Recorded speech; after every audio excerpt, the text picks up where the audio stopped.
सप्टेंबरला एक जुलूस होता. त्या जुलूसमध्ये आय लव्ह यू मोहम्मद नावाचं बॅनर लावण्यात आलं व तिथल्या स्थानिक हिंदुत्व संघटनेने तो बॅनर फाडण्यात आला.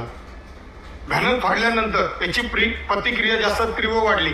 त्यानंतर पोलीस प्रशासनाने ज्यांनी बॅनर फाडला त्यांच्या विरुद्ध गुन्हा दाखल नाही केला.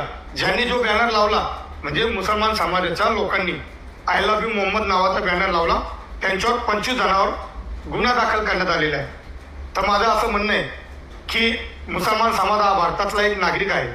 तो त्याच्या धर्माबद्दल चांगला बॅनर लावतो, तर त्याच्यात वाईट काय लिहिलं होतं? फक्त आय लव्ह यू मोहम्मद लिहिलं होतं. मोहम्मद पैगंबर यांचे काही संदेश आहे, शांततेचा संदेश, समानतेचा संदेश, मानवतेचा संदेश, असे मोहम्मद पैगंबर यांचे खूप काही संदेश आहेत की तो बॅनर तिथला फाडून टाकला.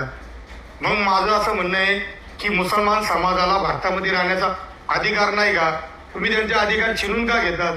ज्यावेळी तुमचे सण येतात त्यावेळी जसं गणपती, दसरा, दिवाळी, नवरात्री, दहीहंडी त्या ठिकाणी तुम्ही तुमच्या धर्माचे बॅनर लावतात ना. मग या ठिकाणीही सुद्धा मुसलमान समाजाच्या लोकांनी त्यांच्या जुलूसमध्ये आय लव्ह यू मोहम्मदचा बॅनर लावला.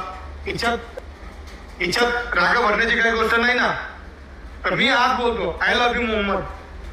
काय करणार तुम्ही? माझ्यावर गुन्हा दाखल करा, मी याला सामोरं जाईन. जय भीम.